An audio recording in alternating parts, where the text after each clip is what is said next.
ನಮಸ್ತೆ, welcome back to my YouTube channel. ನಾನಿವತ್ತು ಪನ್ನೀರನ್ನ ಉಪಯೋಗಿಸ್ಕೊಂಡು ಒಂದು ಸೈಡ್ ಡಿಶ್ ಮಾಡೋದು ಹೇಗೆ ಅನ್ನೋ ರೆಸಿಪಿನ ತೋರಿಸ್ತಿದ್ದೀನಿ. ಮಾಡೋದು ತುಂಬಾ ಸುಲಭ. ಮನೇಲಿರ್ತಕ್ಕಂಥ ಸಾಮಗ್ರಿಗಳನ್ನ ಉಪಯೋಗಿಸ್ಕೊಂಡು ಈಸಿಯಾಗಿ ಟೇಸ್ಟಿಯಾಗಿ ಮಾಡ್ಕೊಳ್ಬೋದು.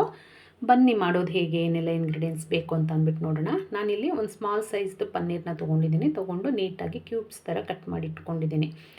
ಅದಾದ ನಂತರ ಸ್ಟವ್ನ ಹಚ್ಕೊಂಡು ಅದಕ್ಕೊಂದು ಪಾತ್ರೆ ಇಟ್ಟು 1 ಲೋಟ ನೀರನ್ನ ಹಾಕ್ಕೊಂಡು ಅದಕ್ಕೆ ಕಟ್ ಮಾಡಿರ್ತಕ್ಕಂಥ ಪನ್ನೀರನ್ನ ಸೇರಿಸ್ಕೊಳ್ತಾ ಇದ್ದೀನಿ.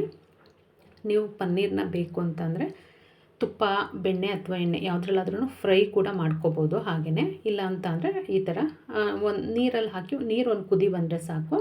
ಫ್ಲೇಮ್ನ ಆಫ್ ಮಾಡಿ ನೀರನ್ನ ಚೆಲ್ಬಿಟ್ಟು ಪನ್ನೀರನ್ನ ಉಪಯೋಗಿಸ್ಕೊಳ್ಬೇಕಾಗತ್ತೆ. ಇದು ಒಂದು ಕುದಿ ಬರೋಷ್ಟರಲ್ಲಿ ನಾವು ಮಸಾಲೆಗೆ ಏನು ಬೇಕೋ ಅದನ್ನೆಲ್ಲ ಹುರ್ಕೊಳ್ಳೋಣ. ಬನ್ನಿ, ಒಂದು ಕಡಾಯಿ ಇಟ್ಕೊಂಡು ಅದಕ್ಕೆ ಒಂದು 2 ಸ್ಪೂನಷ್ಟು ಎಣ್ಣೆನ ಸೇರಿಸ್ಕೊಳ್ಬೇಕಾಗತ್ತೆ. ಎಣ್ಣೆ ಕಾದ ನಂತರ ಈರುಳ್ಳಿ, 2 ದಪ್ಪ ಸೈಜ್ ಈರುಳ್ಳಿನ ನಾನು ಉದ್ದಕ್ಕೆ ಹೆಚ್ಚಿ ತೊಗೊಂಡಿದ್ದೀನಿ. ನೋಡ್ತಿದ್ದೀರಲ್ಲ, ಈರುಳ್ಳಿ ಕಲರ್ ಚೇಂಜ್ ಆಗೋವರೆಗೂ ನಾವು ಕಡಿಮೆ ಊರಿನಲ್ಲಿ ಹುರ್ಕೊಳ್ಬೇಕಾಗತ್ತೆ.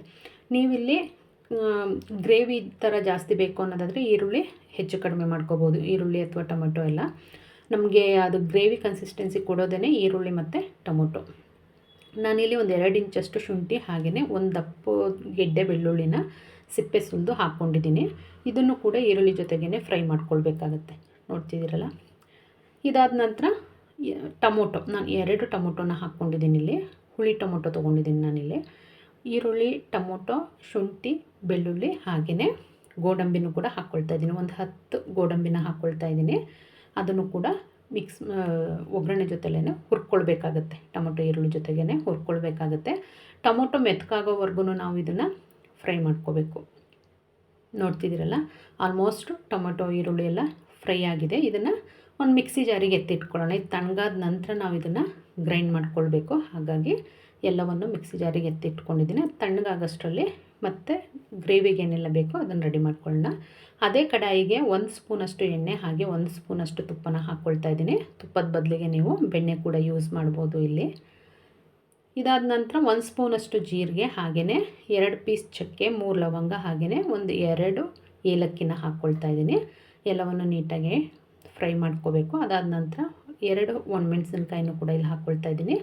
1 ಸ್ಪೂನ್ ಅಚ್ಕಾರದ ಪುಡಿ, ಜೀರಿಗೆ ಪೌಡ್ರು ಚಿಕ್ಕ ಸ್ಪೂನಲ್ಲಿ 1 ಸ್ಪೂನು, ಹಾಗೆಯೇ ಗರಂ ಮಸಾಲನೂ ಅಷ್ಟೇ ಚಿಕ್ಕ ಸ್ಪೂನಲ್ಲಿ ಒಂದು ಅರ್ಧ ಸ್ಪೂನು, ಧನಿಯಾ ಪೌಡ್ರು 1 ಸ್ಪೂನು. ಎಲ್ಲವನ್ನು ನೀಟಾಗಿ ಹುರ್ಕೊಳ್ಬೇಕಾಗತ್ತೆ. ಆದಷ್ಟು ಕಡಿಮೆ ಊರಿನಲ್ಲಿ ಹುರ್ಕೊಳ್ಳಿ, ಇಲ್ಲಾಂದರೆ ಸೀದು ಹೋಗುತ್ತೆ, ಕಹಿ ಬರುತ್ತೆ ಸ್ವಲ್ಪ. ಹಾಗಾಗಿ ಕಡಿಮೆ ಊರಿನಲ್ಲಿ ಹುರ್ಕೊಳ್ಬೇಕು. ನೋಡ್ತಿದ್ರಲ್ಲ, ಇದು ತಣ್ಣಗಾಗಿದೆ. ಇದನ್ನು ಗ್ರೈಂಡ್ ಮಾಡಿ ಇಟ್ಕೊಂಡಿದ್ದೀನಿ. ಗ್ರೈಂಡ್ ಮಾಡಿ ಅದನ್ನು ಏನು ನಾವು ಈ ಮಸಾಲ ಪೌಡ್ರುಗಳೆಲ್ಲ ಹಾಕ್ಕೊಂಡಿದ್ವಿ ಅದರೊಟ್ಟಿಗೆ ಸೇರಿಸ್ಕೊಂಡು ಹುರ್ಕೊಳ್ಬೇಕಾಗತ್ತೆ. ನೋಡಿ, ಕಲ್ಲರು ಚೇಂಜ್ ಆಗುತ್ತೆ, ಒಂದು ಒಳ್ಳೆ ಘಮ ಬರುತ್ತೆ ಅದು ಹುರಿವಾಗಲೇ ನಮಗೆ. ಇದಕ್ಕೆ ನಮ್ಮ ಕನ್ಸಿಸ್ಟೆನ್ಸಿಗೆ ಎಷ್ಟು ಬೇಕಷ್ಟು ನೀರನ್ನು ಕೂಡ ಸೇರಿಸ್ಕೊಳ್ಬೇಕಾಗತ್ತೆ. ಈ ಟೈಮಲ್ಲೇ ನಮ್ಗೆ ಹದಕ್ಕೆ ಎಷ್ಟು ಬೇಕಷ್ಟು ನೀರನ್ನು ಸೇರಿಸ್ಕೋಬೋದು. ಅದು ಒಂದು ಕುದಿ ಬಂದ ನಂತರ ನಾನಿಲ್ಲಿ ಹಸಿ ಬಟಾಣಿನ ಸೇರಿಸ್ಕೊಳ್ತಾ ಇದ್ದೀನಿ. ನಿಮ್ಮ ಹತ್ರ ಹಸಿ ಬಟಾಣಿ ಇಲ್ಲ ಅಂತ ಅಂದರೆ ರಾತ್ರಿನೇ ನೆನೆಸಿ ಬೆಳಿಗ್ಗೆ ಉಪಯೋಗಿಸ್ಕೊಳ್ಬೋದು ಬಟಾಣಿನ. ನೋಡಿ, ಇದು ನೀರು ಒಂದು ಕುದಿ ಬಂದಿದೆ ಅಷ್ಟೇ, ಸಾಕಿದು. ಇದನ್ನು ನೀರನ್ನ ಸೋರಿಸ್ಬಿಟ್ಟು ಪನ್ನೀರನ್ನ ಉಪಯೋಗಿಸ್ಕೊಳ್ಬೇಕು. ಇದು ಕೂಡ 1 ಕಪ್ ಆಗಿದೆ. ಇದನ್ನು ಕೂಡ ಗ್ರೇವಿ ಒಳಗಡೆ ಹಾಕಿ ನೀಟಾಗಿ ಮಿಕ್ಸ್ ಮಾಡ್ಕೊಳ್ಬೇಕು. ನೋಡ್ತಿದ್ದೀರಲ್ಲ, ಅದು ಮಾಡುವಾಗಲೇ ಒಂದು ಒಳ್ಳೆ ಫ್ಲೇವರ್ ಬರುತ್ತೆ. ತುಂಬ ಅಂದರೆ ತುಂಬ ಚೆನ್ನಾಗಿ ಅನಿಸುತ್ತೆ ಘಮ. ಒಂದು ಸಲ ಮನೆಯಲ್ಲಿ ಟ್ರೈ ಮಾಡಿ. ಯಾವಾಗಲೂ ಹೊರಗಡೆ ತಿನ್ನೋದಕ್ಕಿಂತ ಮನೆಯಲ್ಲಿ ಮಾಡಿ. ಹಾಗೆ ರುಚಿಗೆ ತಕ್ಕಷ್ಟು ಉಪ್ಪನ್ನು ಕೂಡ ಹಾಕ್ಕೊಂಡೆ. ಸ್ವಲ್ಪ ಕಸೂರಿ ಮೇಥಿನ ಕೈಯಲ್ಲಿ ಉಜ್ಜಿ ಆನಂತರ ನಾವು ಸೇರಿಸ್ಕೊಳ್ಬೇಕು. ಎಲ್ಲವನ್ನು ನೀಟಾಗಿ ಮಿಕ್ಸ್ ಮಾಡ್ಕೊಳ್ಳಿ. ನಾವು ಕಸೂರಿ ಮೇಥಿ ಹಾಕಿದ್ಮೇಲಂತೂ ಇನ್ನೂ ಒಂದು ಒಳ್ಳೆ ಘಮ ಬರುತ್ತೆ. ತುಂಬ ಅಂದರೆ ತುಂಬ ಚೆನ್ನಾಗಿ ಅನಿಸುತ್ತೆ.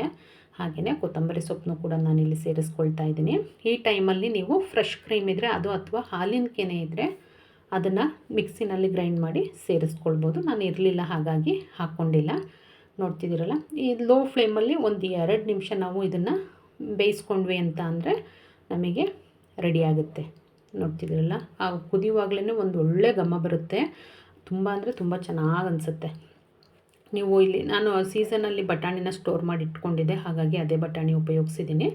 ನಿಮ್ಮ ಹತ್ರ ಹಸಿ ಬಟಾಣಿ ಇಲ್ಲ ಅಂದರೆ ಒಣ ಬಟಾಣಿನೇ ನೀವು ಇಲ್ಲಿ ಉಪಯೋಗಿಸ್ಬೋದು. ಬಟಾಣಿ ಪನ್ನೀರೆಲ್ಲ ಇಂತಿಷ್ಟೇ ಹಾಕಬೇಕು ಅಂತೇನಿಲ್ಲ, ಹೆಚ್ಚು ಕಡಿಮೆ ಸೇರಿಸ್ಕೊಳ್ಬೋದು, ಏನು ತೊಂದರೆ ಇಲ್ಲ. ಸಾಮಾನ್ಯವಾಗಿ ದೊಡ್ಡವ್ರಿಗೆ, ಮಕ್ಕಳಿಗೆಲ್ಲ ಪನ್ನೀರು ಬಟಾಣಿ ಎಲ್ಲ ಇಷ್ಟ ಆಗೋದ್ರಿಂದ ನಿಮ್ಮ ಅನುಕೂಲಕ್ಕೆ ಎಷ್ಟು ಬೇಕಷ್ಟನ್ನು ಸೇರಿಸ್ಕೊಳ್ಬೋದು. ನಾನಿಲ್ಲಿ ಪರೋಟ ಜೊತೆ ಸರ್ವ್ ಮಾಡಿದ್ದೀನಿ ನೋಡ್ತಿರ್ಬೋದು. ನೀವು ಇದನ್ನು ಅನ್ನ, ದೋಸೆ, ಚಪಾತಿ, ರೊಟ್ಟಿ, ಪರೋಟ, ಜೀರಾ ರೈಸ್, ಗೀ ರೈಸ್ ಯಾವುದ್ರ ಜೊತೆಗೆ ಬೇಕಾದ್ರೂ ಸರ್ವ್ ಮಾಡ್ಬೋದು. ರುಚಿ ಚೆನ್ನಾಗಿರುತ್ತೆ. ಒಂದು ಸಲ ಮನೆಯಲ್ಲಿ ಟ್ರೈ ಮಾಡಿ. Thank you.